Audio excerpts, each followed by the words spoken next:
Mach dir keine Sorgen, packe sie in Worte, zerschmetter deine Laster, funktionier nach keinem Raster. Hey, yo, what's good, my friends? Welcome back to my channel. My name is Kojik. I'm a German rapper and I usually react to a lot of rap music and other music from different countries. Today we got something else and I got a couple of recommendations on this. It's Geography Now. If I seen the channel, I actually saw a couple of recommendations of this channel as well. So they basically make an information video about countries. General knowledge, that's what I guess, because I don't know the video. I've reading a lot in the comments about when I'm reacting to songs from Iran. You have to know the politics, you have to know about Iran, you have to know to understand the lyrics. So I thought it's a good idea to watch this video and gain a little bit of knowledge about your country. I don't know if how long I'm gonna make this, but I want you to go on my socials, especially Instagram, because I want this to be my second big platform. It's getting so hard for me to read all the comments, so please go to my Instagram and Facebook and recommend me songs there, because if you comment, maybe I don't read the comments, but if you recommend me songs on Instagram and Facebook, I definitely read them. At this point is to be said, because I don't know how it's growing and how it's going. Yeah, I mean, that was a nice rhyme. Let's start. If you want to see more reactions like this, please sub to the channel and hit the bell. Do not call most of these people Arabs. Okay, I think I've seen the intro already, so I remembered right. I'm not sure if I ever called Iranians Arabs, maybe very in the beginning, because I remember comments saying Iran is not Arabic, and about Pakistan the same. There was actually a video from, I saw the thumbnail from Geography Now that says a difference between Arab countries. And that was like shown on a map which are all Arab countries, and Iran is none of them, Pakistan is none of them, so non-Arab country. Time to learn geography now! Hey everybody, I'm your host Barbie. Okay, let me break this down so you can quickly get the distinction. You've heard of Persia, right? The Persian Empire, Persian rugs, Persian cats, the Prince of Persia, which by the way, Disney got incredibly accurate. Yes, Persia is pretty much synonymous with Iran. Now, not everyone in Iran is Persian, but it's a huge part of their story, which we will begin discussing now. Alright, because there's my first question. What is then the difference between Persia and Iran? Right? There's actually, for me, I would have used them like synonyms, but maybe there's something more to this. Alright. Okay, let's be frank. Iran seems to get their fair share of the news quite often in the Western media. However, conflict issues aside, Iran has a deep history and story in the Middle East that extends millennia in the past that would probably be wise to educate yourself on. First of all, Iran is located in Western Asia, bordered by 7 other countries, as well as the Caspian Sea to the north, the Persian Gulf and the Gulf of Oman to the south, divided by the Strait of Hormuz, which is like one of the most important sea passages in the world. Hey, it's Arabian Gulf. And most people... There's a important trade on the sea beside, like on this bottom from Iran. Okay, I got the point. 7 countries are neighbors: Iraq, Iran. Maybe I can figure them out. Pakistan, Iraq, Saudi Arabia, Tajikistan, maybe. Oh, it's getting hard. All right. Hey, all right. Okay. I see where I'm at. Okay, I don't know all the neighbor countries. We've called it Persian Gulf, and it's been that way for centuries. Plus, Arabs have their own sea. Just let them have it. Afghanistan, actually, right? Okay, let's go a little back. I didn't catch that. In the world. Hey, it's Arabian Gulf. And most people have called it Persian Gulf, and it's been that way for centuries. Plus, Arabs have their own sea. Just let them have it. The country. Okay, I see somehow that there's a rivalry between Arabs and Persians, right? I feel like there's something about this, man. The country is divided into 31 provinces, with the capital Tehran located in the north-central region. Okay, I knew that. Before Tehran, I knew about the capital and not about the regions, right? Okay. Into 31 provinces, with the capital Tehran located in the north-central region. Now keep in mind, before Tehran, Iran actually had 30 previous capitals throughout their history, more than any other country in the world. Otherwise, Iran also divides the country into 5 non-constituent unit regions for administrative purposes, each one containing 6 provinces, except for one region containing 7, which also includes the capital. Finally, although they are administered by Iran, the country also has a current dispute over the Abu Musa and the Greater and Lesser Tum Islands with the United Arab Emirates, nearby the Strait of Hormuz in the Persian Gulf. After Tehran, the largest cities are Mashhad in the east and Isfahan in the center, and the largest airports are of course Tehran's 2 twins, Mehrabad and Imam Khomeini International, Mashhad International, and Shiraz International. Iran. Okay. All interesting. I didn't know that. I would have. Would have been interesting to me. How many citizens does Tehran have? How many? Maybe they still say, but I felt just like how he pronounced like the names of the airports. It seems like very accurate, just because of how it sounds to my voice. I don't know, because I couldn't pronounce them like that, like in the right language. Mehrabad and Imam Khomeini International, Mashhad International, and Shiraz International. Iran also takes ownership of about 30 or so islands in the Gulf and technically one island in the Caspian Sea, Ashur Ade Island, which however it's kind of more like a loose peninsula. One thing you have to understand is that Iran takes their position and borders very seriously, as they are kind of like a land bridge located right at the crossroads between the Middle East, the Caucasus, as well as the Central and South Asian regions. The most important and largest seaport would be Bandar Abbas, which also houses the Iranian Navy, located right at the entrance at the Strait of Hormuz. Otherwise, due to its incredible history, Iran is overflowing with landmarks and sites. Some of the top notable ones might include places like Nakhchivan Square, Milad Tower, Golestan Palace, Persian... Hold on, what is this palace, man? Holy cow, wait. What is that? Okay. Alright. Persian Garden, the Armenian monastic ensembles of Iran, the tomb of Hafez, the Azadi Tower Freedom Monument, the Pigeon Tower, Yazd, the holiest place for Zoroastrians, Chogazanbil Ziggurat, the Mayamand Cave Village, the Imam Reza Shrine, the Khaju Bridge, Argebam, the Shushtar Hydraulic System, the tomb of Cyrus the Great, the tomb of Daniel. Too many famous mosques and shrines to list, and pretty much everything in Persepolis. Iran was able to... Shrines, actually, okay. So something about spiritual. That's about spiritual thing. Okay, that's interesting. And to be honest, I didn't know one of these places. I've never been to Iran, and I'm actually not traveling at all. I haven't been outside of Europe up like so far in my life. So I had no clue about all of this. The tomb of Daniel. Too many famous mosques and shrines to list, and pretty much everything in Persepolis. Iran was able to build so much of their own personal space, partially due to the fact that they were easily well protected by natural boundaries, or barricaded in. You decide. Let's explain in. Hold on. What? I want to catch that. Tomb of Daniel. Too many famous mosques and shrines to list, and pretty much everything in Persepolis. Iran was able to build so much of their own personal space, partially due to the fact that they were easily well protected by natural boundaries, or barricaded in. You decide. Protected or barricaded? Okay, I don't get what he wants to say with that. Let's okay, is this about freedom thing? Explain in. You know what's funny? The world's hottest surface temperature ever recorded was 70.7 degrees Celsius in the Lut Desert in Iran, and yet Iran is also like the best ski resort area in the Middle East. First of all, Iran's most important topographical barriers are the Zakhros Mountains in the west, which also contain the largest lake, Urmia, and the mountains also feed the longest river, the Karun, in the south, which flows into the Gulf, as well as the Alborz Mountains along the north, which contain the largest mountain, Mount Damavand, which is also the tallest volcano in all of Asia, like it's still active. There's so much mining potential in these mountains as well, which makes Iran the largest producer of turquoise and zinc. Otherwise, they have... Oh, turquoise and zinc. Okay, that's interesting. Turquoise. Don't I have a turquoise here? I feel like I got a turquoise. Where is it? I don't see it. I had like a necklace thing with the turquoise. I got it as a present. All right. Two main deserts, the Kavir and Lut, located in the central plateau, and the only real flat part of Iran is in the Khuzestan region right next to Iraq. Iran is right on the boundary of the Arabian and Eurasian tectonic plates, which in return makes Iran the country with the most number of major earthquakes of at least 5.5 on the Richter scale annually. Wait. Mine are bigger. Yeah, well, mine are explodier. Now, Iran is... Earthquakes? Earthquakes are a thing. Okay, I didn't know that because we don't have earthquakes in Germany. we are protected from them, kind of, man. And that's a good thing for us. But man, all right, just praying for your safety, Richter man. scale annually. Mine are bigger.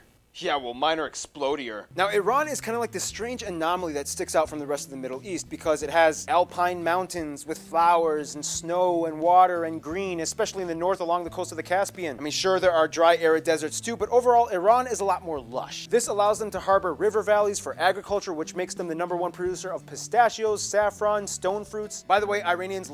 Pistachios! Most of pistachios coming from Iran, man. I actually love them. I know, I just knew hazelnuts. Like the biggest producer of hazelnuts is Turkey. No, the biggest producer of pistachios is Iran. Man, get educated, you know? love saffron. They put it in like half of everything. Speaking of which, look, saffron is so expensive right here. And you over there just use it as a normal spice. Like for a tiny bit, we pay two euros or something. Crazy, all right. You use it so much. Maybe, hey boy, if you travel to Iran and you want to trick the system, you just take a bag of saffron to Germany and sell it here. Hey boy, all right. I'm a criminal, I think, man. Top foods from Iran might include things like pomegranate walnut stew, kuku, mirza kasemi, various rice dishes like jeweled rice, bakala. Hey, that looked so delicious, man. Jeweled rice, like with pomegranate. That looks so delicious. Various rice dishes like jeweled rice, bakala, lubia, shirin. Various kebabs like juje, kubide, torsh, and bakhyari. Desserts like rosewater pudding, khalva, sarshir, bami, nokhotchi, and falude. By the way, actually, I knew halva. Like, all of them seemed like not familiar with me, but halva I know somehow. Halva I've heard of. And falude. By the way, half those dishes had saffron in them. Alcohol is technically banned, however, people kind of smuggle What is banned? What is banned? Hold on. By the way, half those dishes had saffron in them. Alcohol is technically banned, however, people kind of smuggle it in and have their connections. Even the cops are kind of getting tired of trying to crack down, and many just look the other way and deal with other bigger things. Two other things Iran can... Alcohol is banned. Okay, that's interesting. I mean, it's a Muslim country, I think. That might be the reason, and because the government is very strict in Iran, usually on many occasions. This is how far I would go to say, but okay, alcohol is banned. Okay, interesting. Of course, this is the main drug we have in Germany, like that is actually legalized. Not live without tea and caviar. In fact, Iran is the largest producer of caviar in the world, mostly from sturgeons fished off the coast of the Caspian. Speaking of which, Iran surprisingly... Caviar is like a luxury product, right? Okay. I mean, I never eat it, but okay, interesting. It has quite an array of wildlife, including gazelles, wolves, falcons, storks, buzzards, and of course the famous Persian cats. Yes. Speaking of cats, Iran is home to some of the last only few remaining surviving Persian lions, which is, by the way, the national animal, Persian leopards, and yes, even Asiatic cheetahs. Oh, that is so cool. That is so cool. No, of course they're not just all in Africa. Yeah. Lions, which is, by the way, the national animal, Persian leopards, and yes, even Asiatic cheetahs. Wait, aren't those like African animals? Actually, a lot of animals we affiliate with Africa had historically roamed all across the Middle East and Southern Asian regions, which is why today we have elephants in India, rhinos in Indonesia. Unfortunately, most of them have been killed off or incredibly endangered. The more you... Alright, it's so sad with these animals, man. These are like the... I don't know how to say it, man. I'm just getting sad because they're getting hunted for like getting money, you know?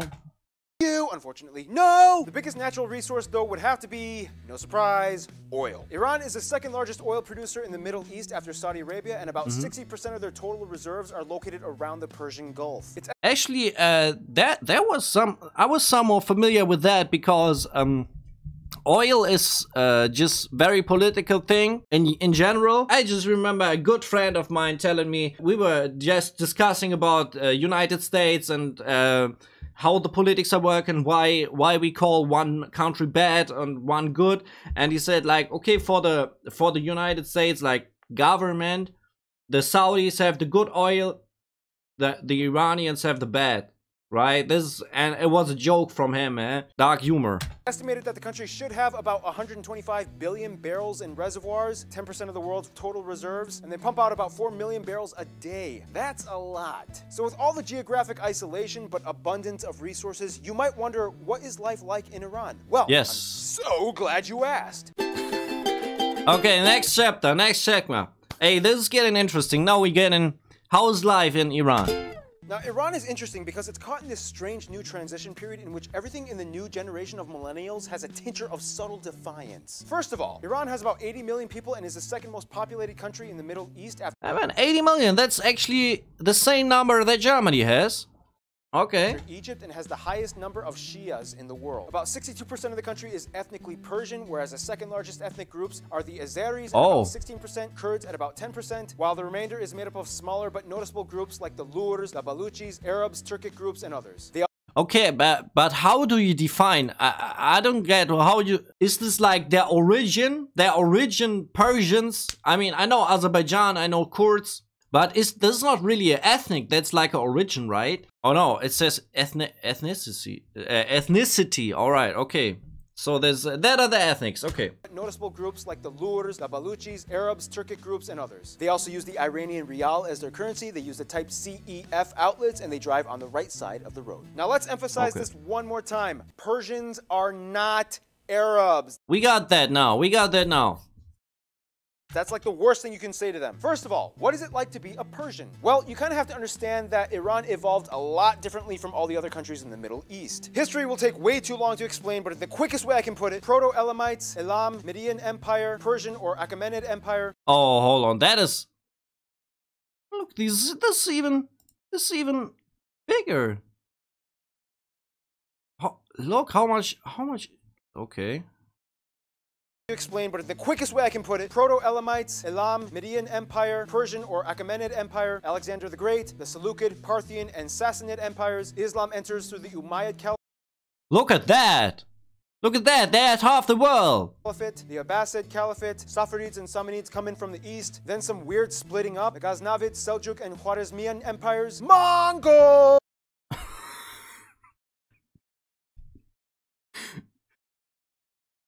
The Ilkhanate, Timurid, Safavid, and Afsharid empires, the Zand and Qajar dynasties, quick Pahlavi dynasty, Islamic Republic, a little drama here and there, and here we are today. Now the biggest distinction... Hey man, okay, that is...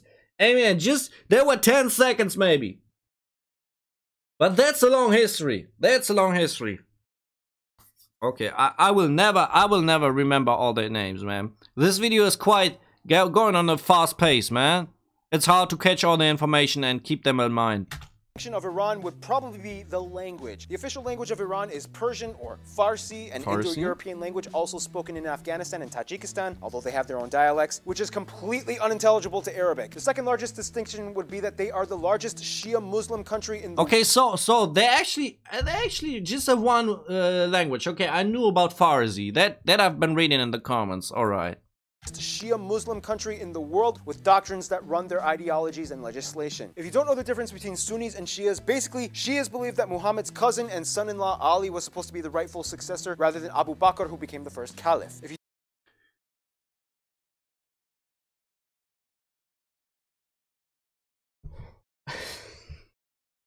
Look, sometimes I wonder why this is important. Why is this important? Maybe it's important for you, but... Hey boy, alright. Rightful successor rather than Abu Bakr, who became the first caliph. If you don't know what any of that means, let me make it even easier. Shias, this guy. Sunnis, no, this guy. Done. The interesting thing though is that Persians still hold on to a lot of ancient Persian customs and traditions that predate even Islam. For example, for over 3,000 years, Persians and other Persian-related people groups across the world still celebrate Nowruz, or Persian New Year, usually on March 21st or the vernal equinox. A mostly secular holiday, however, it actually has roots and is considered holy to Zoroastrians. Zoroastrianism actually started in Iran and at one point was actually the state religion. Persians also have their own distinct art, which usually depicts human human figures more often than other Sunni cultures. They have their own traditions, clothing, music, opera, poetry, sports. I mean, polo was invented here, and they have that ancient warrior training thing. They have handicrafts. I mean, everybody knows that Persian rugs are like some of the most sought after in the world. But remember, not all Iranians are Persians, and some of these groups have expressed separatist movement desires in the past, but with pretty much no actual success. The second largest group, the Turkic Azeris, or Azerbaijanis, mostly live in the northwest along the borders of Turkey and the Caucasus regions, where their cousins, the actual Azerbaijanis in Azerbaijan, live. They are basically the same people, except one group speaks Farsi. Although exact numbers are kind of hard to estimate, today there are about twice as many to 3 times more Azeris living in Iran than there are in Azerbaijan. Then you have the... Oh, hold on, twice? How many Azerbaijans living in... Wait. Numbers are kind of hard to estimate. Today, there are about twice as many to 3 times more Azeris living in Iran than there are in Azerbaijan. Okay, that is interesting. Hey man, they abandoned their own country in a way, man. I don't know how many citizens Azerbaijan have, but I don't think it are that much. But that there are actually twice to 3 times as many in Iran. Alright, that's interesting. You have the Kurds that live along the west as well, and then you have the Arabs that mostly inhabit the flat Khuzestan areas by Iraq. You have the Baluchi people in the southwest along the border with Pakistan. Each of these people groups has their own language, culture, and history. Oh, and keep in mind, Persia is mentioned numerous times in the Bible. Iranian Jews believe that they are descended from Queen Esther, and they, as well as Christians, believe that King Cyrus was prophesied in the book of Isaiah. Speaking of which, although the vast majority of the population is Shia Muslim, there are communities of non-Muslims, mostly Christians and Jews. However, outside religions are strictly monitored and confined to only a few places of worship, as it is illegal to build churches or synagogues. Selling of literature is illegal, and apostasy from a Muslim is punishable, which... Wait. What about literature? What is illegal about literature? Muslims, mostly Christians and Jews. However, outside religions are strictly monitored and confined to only a few places of worship, as it is illegal to build churches or synagogues. Selling of literature is illegal, and apostasy from a Muslim is punishable, which is funny because just like in China, Iran has one of the fastest growing underground Christian communities in the world, and disputedly the most in the Middle East. So how does... Okay, I'm getting the point. So you must not like spread the Bible? This is how I understood this. So because it's like from the government, it's a Muslim country, but they underground they have a like big community of Christians, very fastly growing. Okay. But you're actually not. I don't know if you're not allowed to be Christian in Iran, or if it's just about the literature in this. And you are not allowed to build churches. So this seems not really like religious freedom to me. Okay.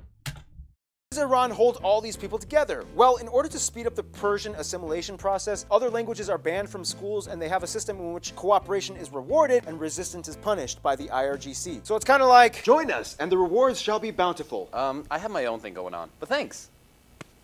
Join us and the rewards shall be bountiful. Speaking of which, the government... Okay. Not really what you wish for when you have... you don't make your own decisions. Okay.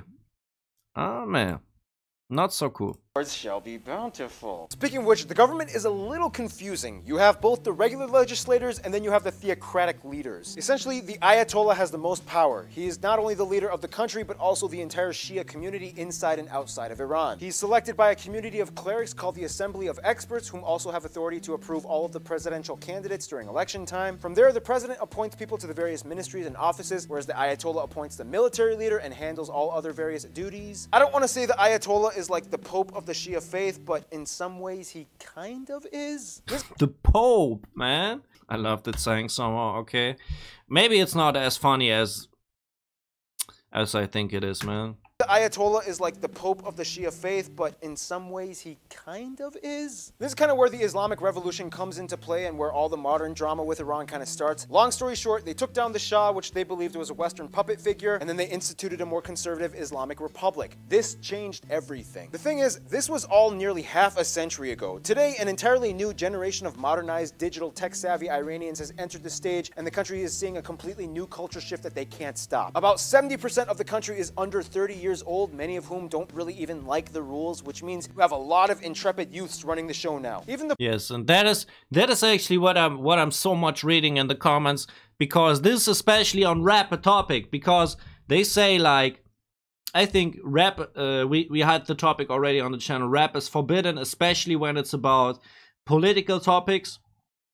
And this is why a lot of young people who want to, tell the truth, I would say, like, have the freedom. One of the freedom is to listen to rap music, for example. And I think it's just the way to convey the message, right? In the rap music. So many things are not free in Iran, and and all these young people don't want this old government anymore that they actually got with the revolution. Didn't know about the revolution actually.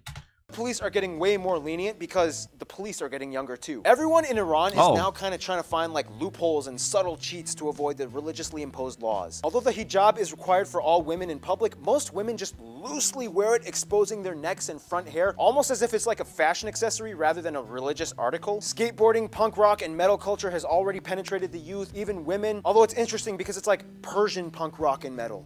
Okay, so the hijab, this is an interesting thing about the hijab.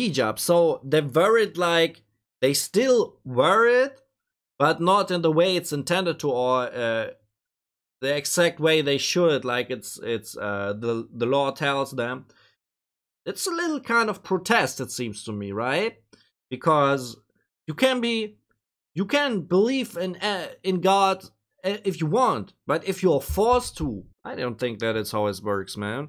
People meet at underground clubs and parties all the time wearing whatever they want with open bars and music. If you catch them in their element, Persians are actually seriously like some of the most fun people you'll ever meet. And the crazy thing is, everybody knows about this. It's nothing shockingly new to the police or government. It gives them a little bit of a headache, but after half a century, it's kind of like, dude, whatever. Yeah, you didn't really expect that, did you? Persian punk rock rebels with hijabs and skateboards, right? And hold on. What that picture, man?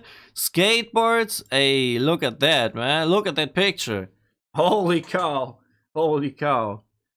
I mean, this looks like a death metal one. This is so wrong in many ways, man. Hold on. Okay. Hijabs and skateboards, right? And that's what goes on the inside. Now let's see how they reach out. Now here's where things get a little tricky, because in order to understand Iran's outside relations, again, you kind of have to look at Iran through the lens of both pre- and post-1979 revolution. First of all, Iraq is sometimes called Arab Iran, although don't say that to them, as they have the second highest population of Shias and hold two incredibly important holy Shia sites. They've mostly moved on from the war in the 80s, and the two have good ties, mostly. Afghanistan and Tajikistan are... So there's kind of a rivalry between Iran and Iraq. I'm getting the point. It's, they have peace, but it seems like not really safe peace. Okay, so now we go on Tajikistan. Mostly. Afghanistan and Tajikistan are like their cousins that have different political views, and it's awkward when they have dinner together, but nonetheless, they still mostly get along. Russia and Venezuela are probably the best friends outside of the Middle East, as Hugo Chavez frequently visited Ahmadinejad and made numerous trade deals. Hold on, Venezuela? Venezuela is... Russia and Venezuela are the best friends of Russia. Hold on, what did I say? Venezuela and Russia are the best friends of Iran.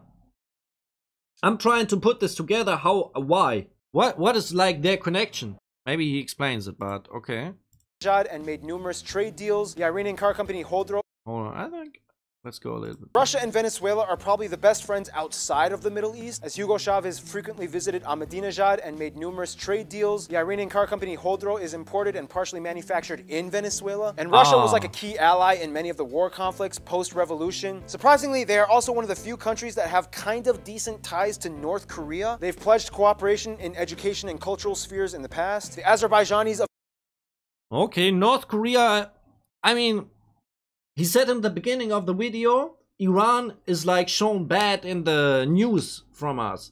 I mean, if now he says North Korea has like boundaries to Iran, that makes it even more sensible, because North Korea is like, I don't even know if there's a country that has a that is looked on worse than North Korea, like from Germany perspective. Like for Germans, like North Korea is like the nightmare, like with how it's ruled. Okay, interesting. of the north, of course, love Azerbaijan, no surprise. Yes. Bahrain is like Saudi Arabia's girlfriend that they keep trying to flirt with and steal. When it comes to their best friends, though, most Iranians I talked to have said probably Syria and Turkey, although it's a little complicated, especially with all the current drama going on. Syria and Turkey. Yeah, I mean Turkey. Best friends, Syria and Turkey. Although it's a little complicated, especially with all the current drama going on. Turkey and Iran. Oh, what is he talking about? The current drama? I think Sudan. When was this video about? It was 2017. I don't know if like I think Sudan got Syria. Syria. There was the war, right? Okay. Have more or less always been on good terms, especially in business. They are working on a plan to enter the European petroleum industry to rival Russia. Each country makes up a large population of... Look, this is what I meant. Like, they rivalry with Russia about the oil. So how are they good friends with them? I mean, this is maybe not from the political view, rather the social, like from the people. The European petroleum industry to rival Russia. Each country makes up a large population of tourists that visit each other every year. Syria, or more specifically the Syrian government, has more or less worked alongside with Iran numerous times in the past and has been a key ally not only in diplomacy but also strategically, as they kind of give them access to the Mediterranean. I mean, I think Syria is like is close to Russia as well because of the war. I think because after the war ended, now they're close with Russia. This explains even more why Iran is like looked on bad from our perspective, because Russia is like the big enemy for United States, and Germany very much influenced by United States. So news always turning bad about Russia. So not only about Russia, about all countries who are of close bonds to them. Okay, I'm getting the point. Conclusion, Iran is kind of like a land that is constantly trying to figure out a way to reconcile the revolutionary ideals upon a fast-paced social media-induced generation of quiet culture rebels while simultaneously dealing with outside stigma. What will Iran look like in 20 years? I don't know, but one thing we do know is that the young people will be ruling it. Stay tuned, Iraq is coming up next. Alright, Iraq. Amen. I have to say, I mean, it was actually a long video for my feeling, just because I usually react. Look, we have over half an hour. Usually I react to music, but man, maybe I should go make more reactions on geography now, especially on the countries that are already on the channel, because it's good to have the background knowledge. I didn't have recommendations on that from other countries, but still, this channel seems to be very informative and very accurate with the information. Maybe you can write it down in the comments how accurate the information was, what is right, what is wrong. That would be very interesting for me. If you enjoyed the reaction, please sub to the channel and hit the bell. Thank you very much for that. And don't forget to hit me up on my socials to recommend me other videos and especially music. Man, I would be very glad if you join me there. Thank you. I'm a rapper and I act on music. It seems weird to me because this wasn't about music. I can show you a music video of myself, so maybe you're interested because I reacted on your country and I'm making some music out from Germany. So this is a music video of myself. It's provided with English subtitles so you can understand the lyrics by reading or watching. Maybe you're interested. Right above you can find another reaction on music from Iran that might be interesting as well. So please check it out. And I wish you the very best. Stay healthy, stay well, and farewell.